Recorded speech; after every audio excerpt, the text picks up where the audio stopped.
नमस्कार दोस्तों। लॉकडाउन पर कविता। लॉकडाउन में मजदूरों को अपने गांव, अपने घर लौटते हुए देखकर मन में एक सवाल उठता है कि आखिर मजदूरों को अपने गांव से, अपने घर से अलग दूर शहरों में क्यों आना पड़ता है।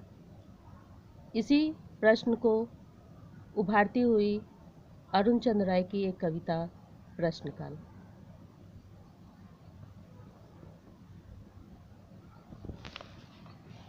भाई साहब एक स्कूल चला था। भाई साहब एक स्कूल चला था मेरे गांव के लिए, दिल्ली से। कोई 60 साल पहले, और पीढ़ियां गुजर गईं स्कूल के इंतजार में। भाई साहब एक स्कूल चला था मेरे गांव के लिए, दिल्ली से। कोई 60 साल पहले, और पीढ़ियां गुजर गईं स्कूल के इंतजार में। खबर नहीं बन सका स्कूल का गुम जाना। कभी कभी अखबार में कोई रपट नहीं आई। खबर नहीं बन सका स्कूल का गुम जाना। कभी किसी अखबार में कोई रपट नहीं आई। कभी धरने नहीं हुए, किसी प्रेस वार्ता में कोई असहज नहीं हुआ, क्योंकि यह प्रश्न पूछा ही नहीं गया।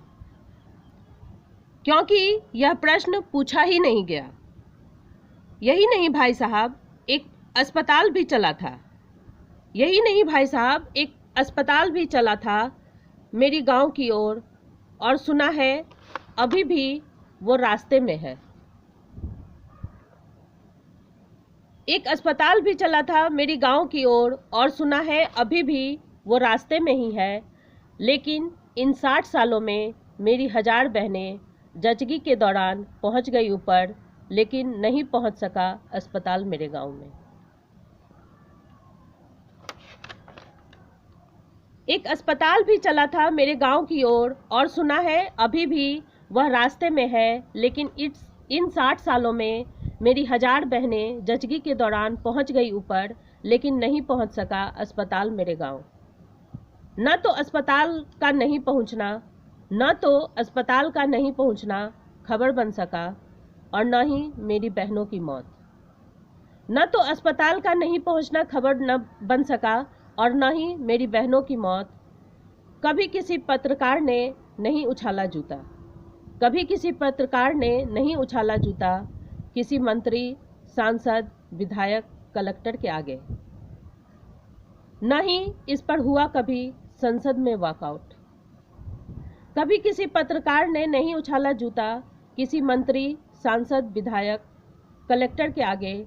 न ही इस पर हुआ कभी संसद में वॉकआउट।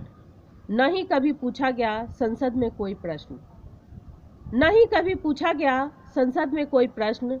प्रश्नकाल में है ना प्रश्नकाल यह मेरे गांव के लिए। प्रश्नकाल यह मेरे गांव के लिए। धन्यवाद।